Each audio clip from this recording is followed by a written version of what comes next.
Sani, sasa.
तर आजची गोष्ट आहे एका प्रवासाची.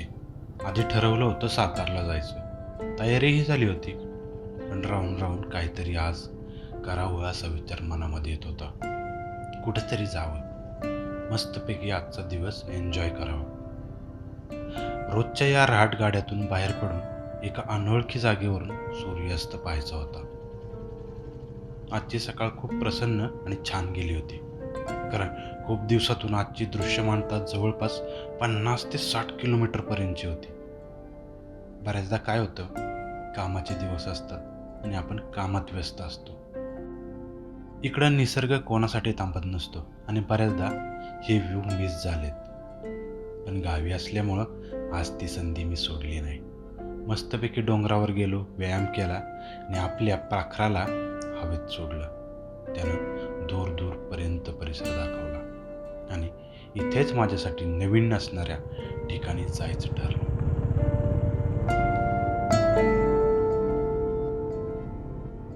सुट्टी म्हटलं की रोजच्या दगदगीतून थोडासा मोकळा वेळ मिळालेला असतो. तो वेळ आपल्या स्वतःला देण्यासाठी, आपल्या कुटुंबाला देण्यासाठी आपण काढलेला असतो. बरेचदा असं होतं की आपण काढलेला वेळ एकतर कामात जातो किंवा खेळण्यात किंवा नुसतं पडून राहण्यात. माझंही असंच होतं. लोणपासून भोर साधारण 15 का 16 किलोमीटर आहे आणि तिथून भोरपासून मांढरदेवीच्या अलीकडेच तो स्टॉप आहे. या इकडे समोर मांढरदेव, पण मांढरदेवला मला इथून फिरून जायचं आहे भोरकडून. असं हे पालाना दिसतोय का, त्याच्या पलीकडून रस्ता आहे, घाट आहे, त्या घाटाने जायचं आहे. आजचा सूर्यास्त तिथून बघायचा येरळीमधून. आभाळ निघालेलं दिसतंय, पण काय रुख आहे या आभाळाचा, पाऊस येईल असं वाटत नाही आहे.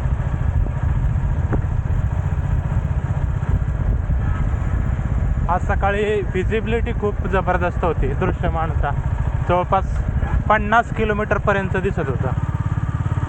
एअर टू एअर जेवढ्या नजरेचा आवाका होता तिथपर्यंत दिसत होता.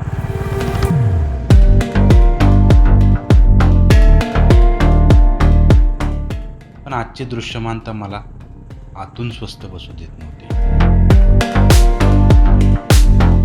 मनात चाललेल्या या विचारांच्या गोंधळात मी मनाशीच ठरवलं, आज कुछ करते. म्हणून सातारला जायचं सोडून मी ह्या वाटेला लागलो.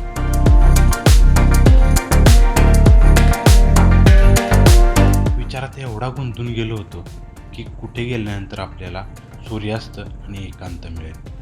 मलाच काय, बहुतेक लोकांना सूर्य मावळताना पाहायचा असतो. आज थोडं मन करत होतं की मोकळी हवा घ्यायची. म्हणून हेल्मेट घातलं नव्हतं. या रस्त्याला जास्त ट्रॅफिक नसतं, वर्दळ नसते, त्यामुळे मोकळेपणाने श्वास घ्यावा असं वाटलं.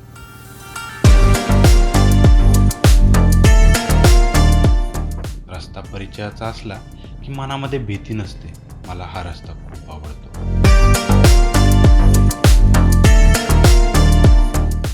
छोटासा 2-3 वळणांचा घाट.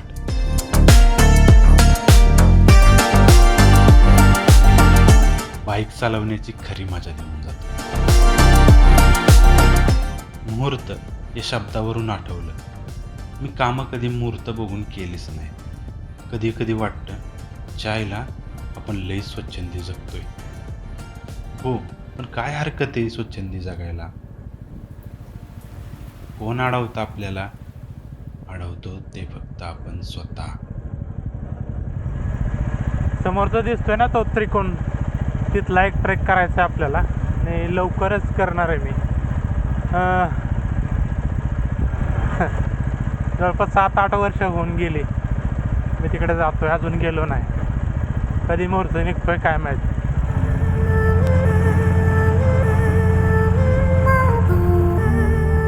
वेळ सगळ्यांनाच सारखा आहे. प्रत्येकाकडे 24 तास असतात. त्यातील कित्येक तास आपण झोपेत, आवरण्यात, नित्याच्या कामात किंवा जबाबदारीत घालवतो.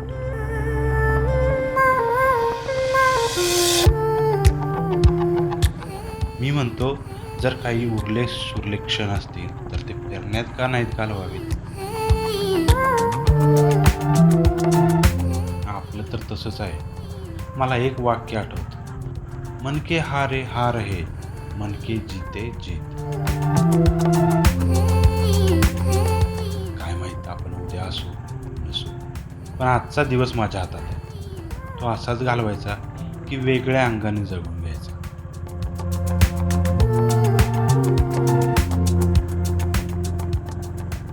या प्रवासात अशीच वळणं येत राहतील. मग तो प्रवास एखाद्या ठिकाणाचा असो किंवा आपल्या आयुष्याचा.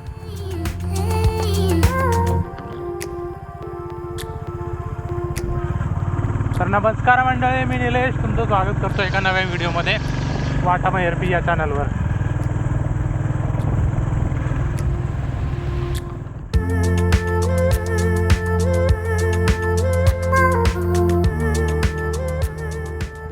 एखादा वळण आलं तर गती कमी करायची आणि रस्ता मोकळा भेटला की गती वाढवायची. जीवनाचंही तसंच आहे.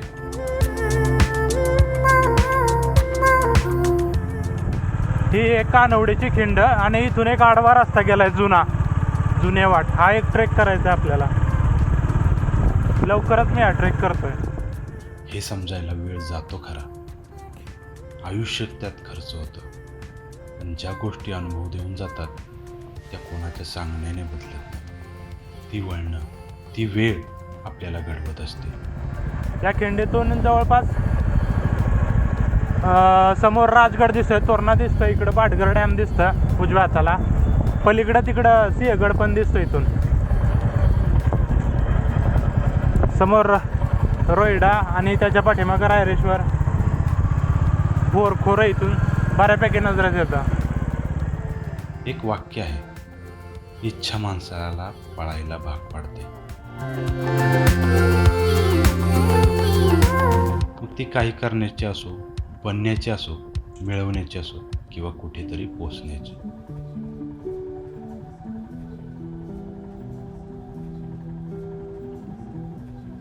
इच्छा ही उमेदीला जन्म देते आणि उमेद आपल्याला पाऊल टाकायला शिकवते. या रस्त्याने मला बरंच काही शिकवलं. काही वर्षापूर्वी हा रस्ता खूप खराब होता.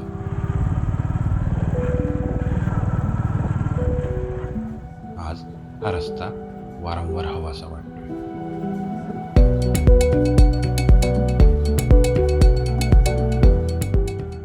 पूर्वी पर्याय नसायचा म्हणून यावं लागायचं. आज हाऊस म्हणून या रस्त्याने मी निघालो. प्रवास करता करता मागील काही वर्षातील आठवणी इथे जाग्या झाल्या. एक गोष्ट उमजली, तुलना जर दुसऱ्यांशी केली तर आपण कायम हारणार आणि मागे आहोत असं वाटणार.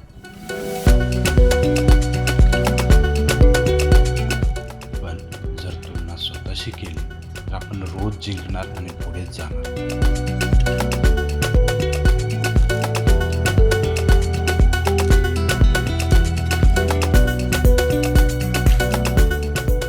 आपण आयुष्यभर एका गोष्टीच्या मागे धावत असतो, ती म्हणजे आनंद.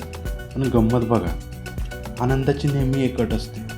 तो आपल्याला सांगतो, चांगली नोकरी मिळव मग मी येईल, मोठं घर घे मग मी येईल.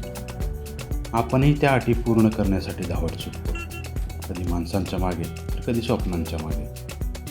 पण या धावपळीत आपण हे विसरतो की आनंद हा एखाद्या पाहुण्यासारखा आहे, जो येतो, गोंधळ घालतो, उत्साह वाढवतो आणि वेळ संपली की निघून जातो.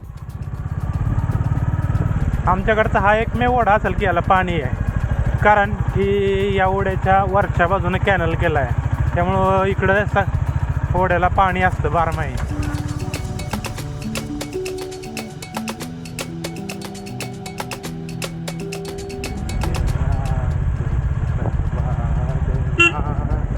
मन अटके आज बर्बाद नाल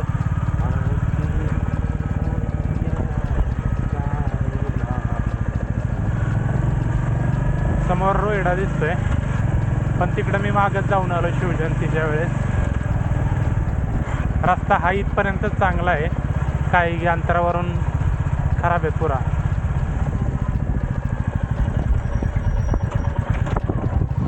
प्रवास आयुष्याचा असो किंवा एखाद्या ठिकाणापर्यंतचा,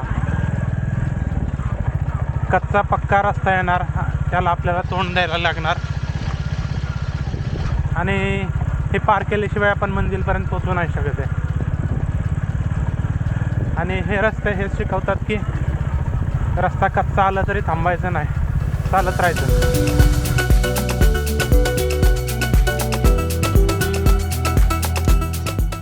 इथला जो ॲम्बियन्स आहे तो मला खूप आवडतो. इथून पुढचा अशी आंब्याची झाडं आहेत दोन्ही बाजूनं. इथं एक आंब्याचं मोठं झाड आहे, तर ते आंबे खूप सारे पडलेले असतात ज्यावेळेस पीकवर सीझन असतो त्याचा. हा एक रस्ता इकडं उजवीकडे जातो, तो गावात जातो खानापूर. आणि हा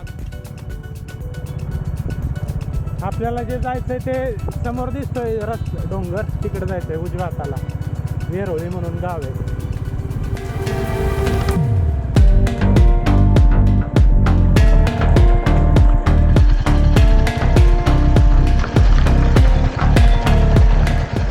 या शाळेचं नाव टाकलेलं मी,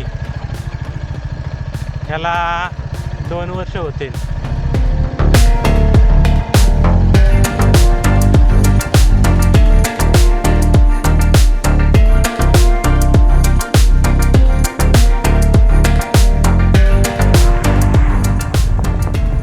इथं पुढच्या स्टॉपवर माझा एक मित्र राहतो, त्याला कॉल करून बघूयात. तो असला तर त्याची गाडी घेऊन जातो. आता कॉलेजला आम्ही 4 जण होतो, त्यातल्या 3 जण उपस्थित असायचो. त्यापैकी मी एक, तो इथला मित्र एक आणि दुसरा एक 4 मधला.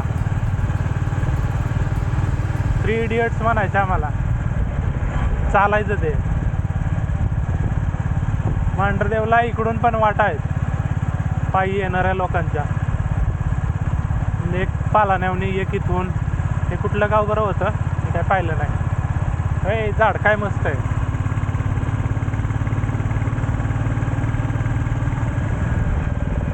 ॲक्च्युली आंबाड्याच्या पुढे एक गाव आहे कोळेवाडी म्हणून, तिथं तो राहतो. त्याला कॉल लावून पाहूयात.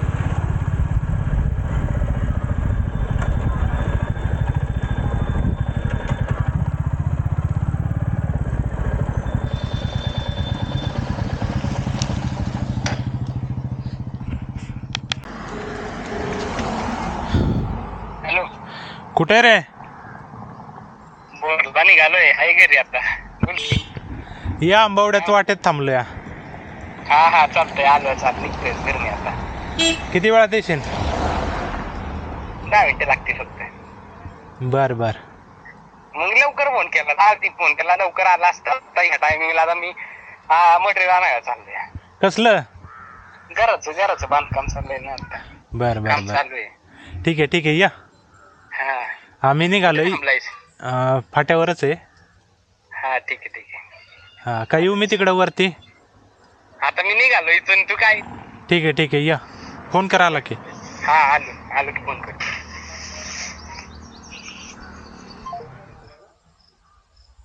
त्याचं गाव इकडे आहे.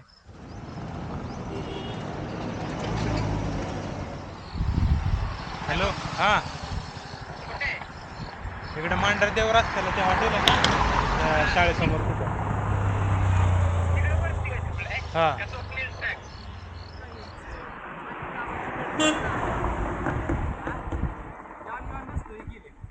बरोबर आहे पण यायचं नक्की नव्हतं रे इकडं यायचं नक्की नव्हतं कधी येतंय बात कुणीकडे चाललायस येरोळी वेरुळीला कुठे इथंच सूर्योदय बघायला येरोळीला होय मग सरळ पुढे जातो त्या टोकावर जाते ना गाडी जाते माझ्या मामाची शेती स्ट्रॉबेरी खायची असते त्याला मी सांगतो मामाला अरे वा तिथं पुढं वेरुळीच्या पुढं गेला ना की तिथं आहे मला फोन गाव कुठली आहेत काय एकच आहे तेवढंच पुढं गेलास ना की तिथं वेरुळी हे बघ ह्या समोर टोकावर हा. आणि तिथनी पुढं ती डोईची वाडी आहे पण ती खाली आहे मग ती हितनी सरळ गेलास ना पुढं मग तिथं चांगला सूर्योदय दिसतो संध्याकाळचा आणि तिथं शेती आहे मामाची मला फोन कर मी मामाला सांगतो नाही तर मामाला थांबा, मी सांगतो. असं दे फोन करतो तिथे गेल्यावर फोन करेन तुला तिथं तुला कसं कळणार शेती जरा बाजूला आहे असं नाही की. रस्त्याच्याच कडेला आहे पोचल्यावरच फोन करतो तुला. हा, मग हाय मामाची वावर आहे तिथे मग कसं आहे खाली बाकी हे बघ हात माळल्यात अरे असू देत बाबा हे बघ. ये किती दिवसात नाही भेटतोय आपण तू इकडं आल्यावर म्हण तुला मी किती उशीर झालं मी आमच्या गावाची व्हिडिओ करायला येत राहिला नाही पावसाळ्यात पावसाळ्यात ह्या वारीला नक्की येणार आहे यावेळी नक्की येते अरे वातावरण नव्हतं ठीक सुट्टीत ते वातावरण मी नसायचं ठीक ड्रायव्हर शर्मा म्हणलं कारण तिथे 300 रुपये खराब झाला नाही काय किरकोळ आहे.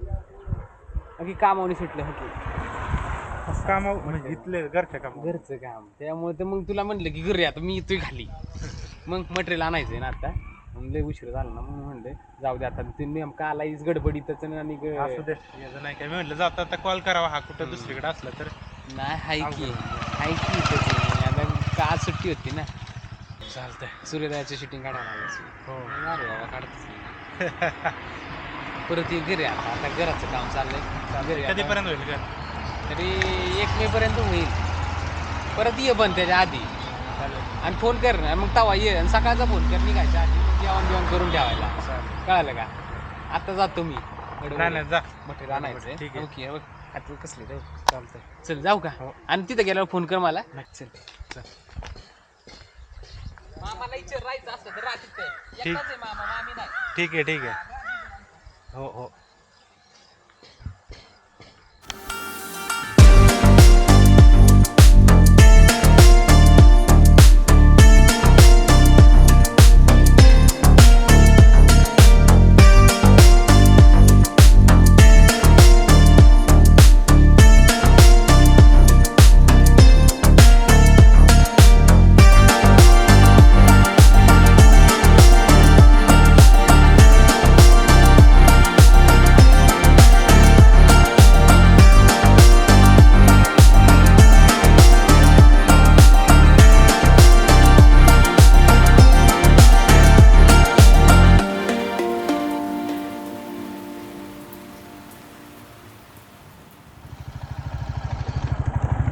आंबवडे फाट्यापासून वाटलं होतं की रस्ता चांगला असेल पण साधारण 500 मीटरपर्यंतच रस्ता चांगला होता आणि मधला पॅच आहे तो पूर्ण खराब आहे आणि हा इथून आत्ता मंदिराच्या थोडंसं पुढं आलं एक वाटेत मंदिर लागतं डाव्या बाजूला तिथून पुढं आल्यानंतर रस्ता चांगला झालेला आहे हा रस्त्याचं काम मधल्या पॅचमधलं राहिलेलं आहे हा हा हा हा हा काय हवा आहे इथली थंड अशी हवा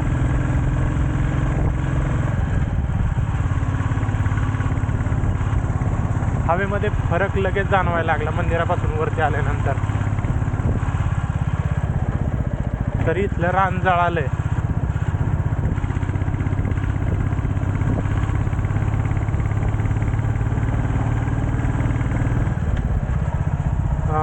गेल्या आठवड्यात बऱ्यापैकी पाऊस दुपारनंतर येतोय तर आज काय आभाळ दिसतंय पण पावसाचं वातावरण नाही आहे मागाशी उन्हाचे चटके आणि दुरळा सोसत प्रवास सुरू होता त्यामुळे आत्ताच्या थंड हवेचं सुख जास्तच जाणवतंय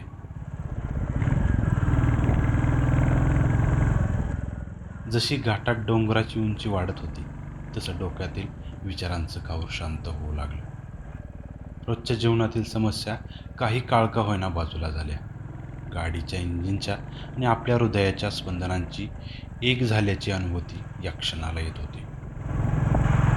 अक्षय माझा मित्र जो भेटलेला खाली आत्ता आंबावडीच्या फाट्यावर, तो इथं यायचा गुरं चारायला रानामध्ये. इथल्या त्याच्या फोटो आणि रील असायचे.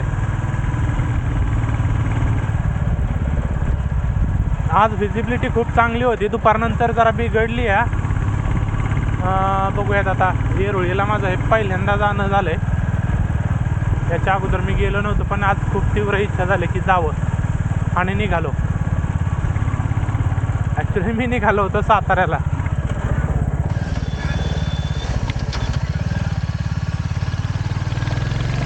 ज्यावेळेस हा डांबरी रस्ता होता त्यावेळेस हा कॉर्नर खूप रिस्की होता.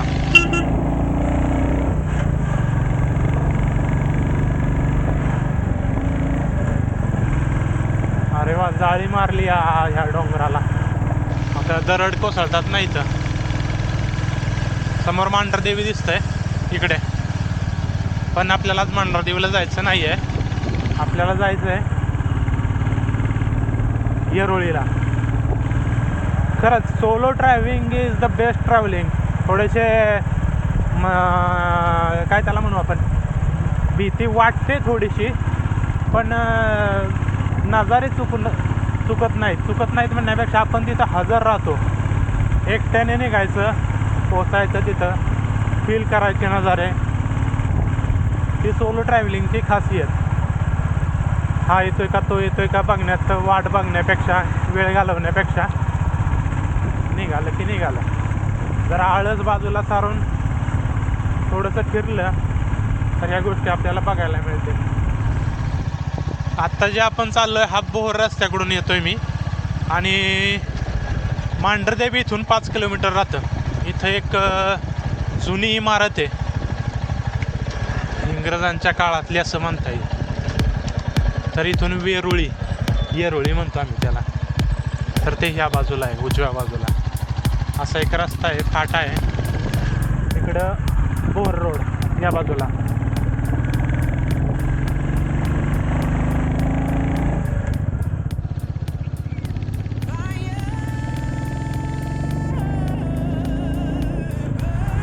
अगदी महाबळेश्वरला कशी हवा असते त्या टाईपमधलीच हवा चालली आहे, थंड थंड. आता गाडी जिथवर जाते तिथवर न्यायची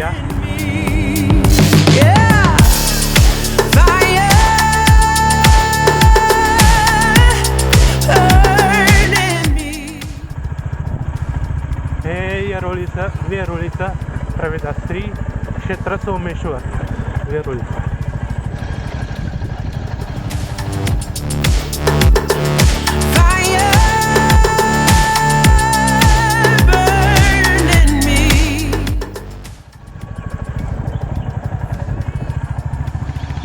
काय दीट होता कोंबडा, जागेवनी हल्लाच नाही. बदल घडवण्यासाठी स्वतःला पहिले उद्ध्वस्त व्हावं लागतं. एखाद्या कामात, अभ्यासात स्वतःला खपवून घ्यावं लागतं, मगच आपली वेळ बदलते. परिस्थिती नाही बदलली तर वेळ मात्र नक्की बदलते, आणि वेळ बदलताना मी जवळून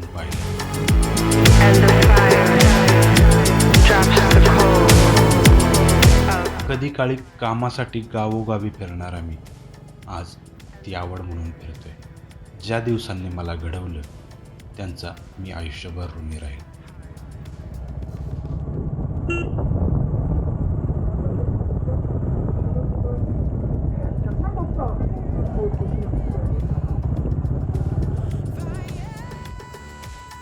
आनंद हा एखाद्या पाहुण्यासारखा असतो जो येतो आणि जातो, पण शांती एखाद्या आईसारखी असते. ज्या दिवशी आपल्याला हे समजतं की आपल्याकडे जे आहे ते पुरेसं आहे, त्या दिवशी आनंदाचा शोध संपतो आणि शांतीचा प्रवास सुरू होतो. रस्त्याने भेटणारी नवनवीन ठिकाणं, झाडं, वातावरण यासाठी प्रवास करणं गरजेचं आहे. हा फक्त प्रवास नाही तर गर्दीपासून दूर स्वतःला शोधण्याचा प्रयत्न आहे. शेवटी अक्षयने सांगितलेला तो स्पॉट आला. तिथे कुणीही नव्हतं.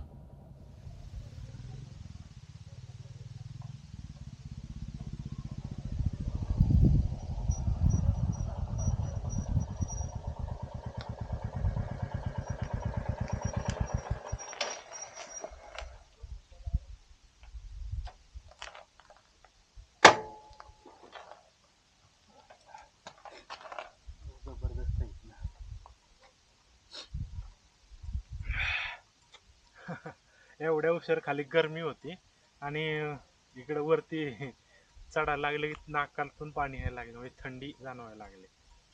ही खासियत आहे ह्या जागेची. आणि ह्या जागेसोबत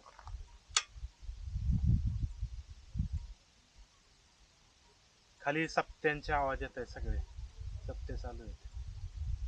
तिथवर जावं का, रस्ता दिसतोय, जावं असं मला वाटतंय. आणि सूर्यास्ताला इकडे यावं, बऱ्यापैकी हे असं. चला.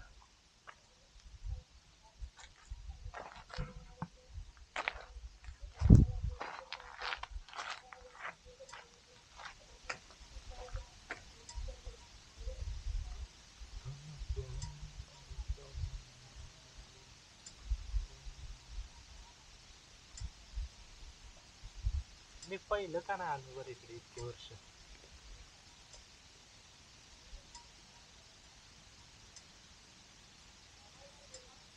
चला, सूर्यास्त व्हायचा.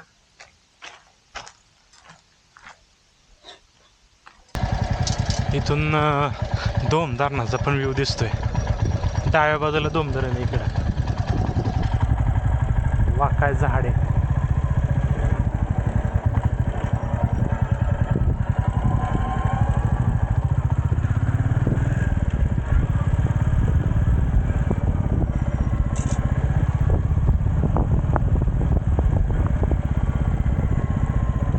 समोर दोम धरण, वाई तालुका. इकडं डाव्या बाजूला पांडवगड.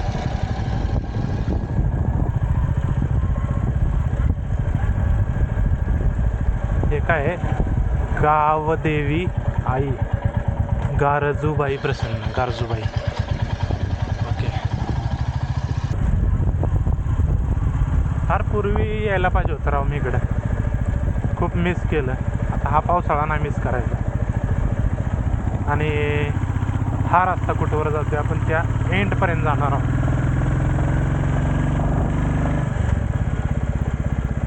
इथं चौक दिसतं, इथं संपतोय आय थिंक रस्ता सगळा.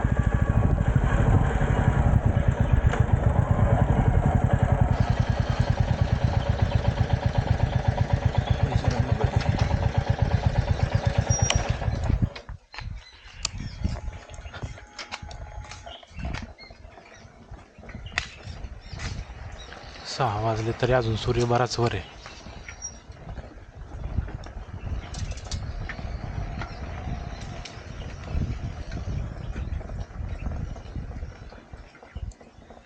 कुठवर जातो रस्ता? इथंच होय. तिकडं पलीकडं डोंगराव सपाटीला जायचं म्हटल्यावर चालत येताना जातं चालत. किती वेळ लागतो? रस्ता गावाला तर ना तुम्हाला, म्हणजे पायी वाट पण नाही. पाय वाट पण नाही. नाही.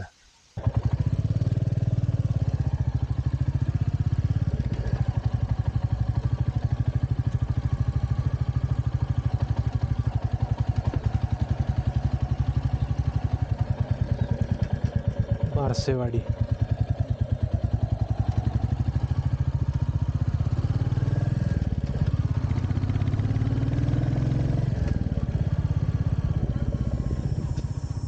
जायला आत्ता वेळ कमी आहे, नाहीतर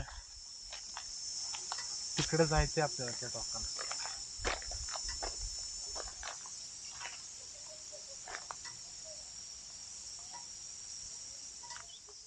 इतका वेळ लागणार नाहीये, 2 तास वाटत नाही. पण आता काय आहे, मला वाटतंय आमच्या फकीरांना घेऊन यावं. चलो, कोई बात नाही, अगली बार आएंगे इधर. बारसेवाडीतून थोडं पुढे आलो आणि मागे वळून पाहिलं. पुन्हा येण्याची आशा मनात ठेवून गाडी पुढे हाकली.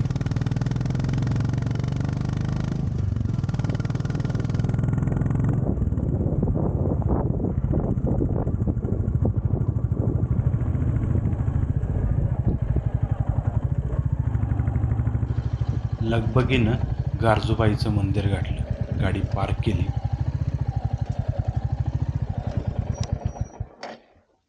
जवळपास आता 6:15 झालेत. आणि हे इकडे वेरुळी पांडवगड समोर, इकडे धोमधरण. आणि इकडे आहे तो, इथं आहे स्मशानभूमी, ते बारसेवाडी गावाची. बारसेवाडी हे कुठलं गाव आहे ते. गाडी इथं पार्क केली आणि आता सूर्यास्त थोड्याच वेळात होणार आहे. मला एक जागा आवडली, तो हा टापू आहे. तर ह्या टापूला आपल्याला थोडासा छोटासा ट्रेक आहे, तो करत मी निघालो आहे. खूप सुंदर व्ह्यू आहे तिथून.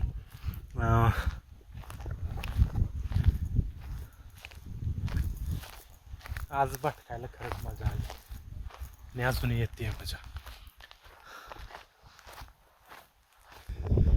तिथून तर आलोय मी इकडं आणि हा टापू पण दिसतो इकडं, पण याच्या पुढं पण एक वाट दिसते तिकडे जायला.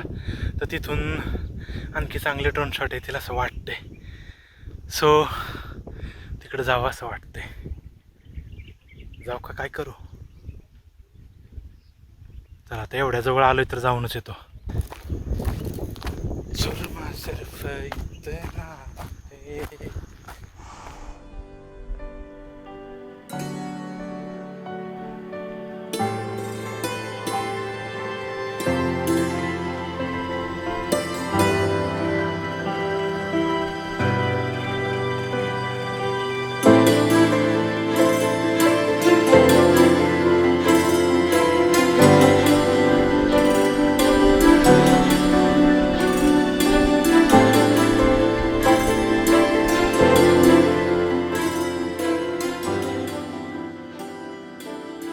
आता जरी हे डोंगर उघडे बुडके वाटत असले तर त्यात एक वेगळं सौंदर्य होतं.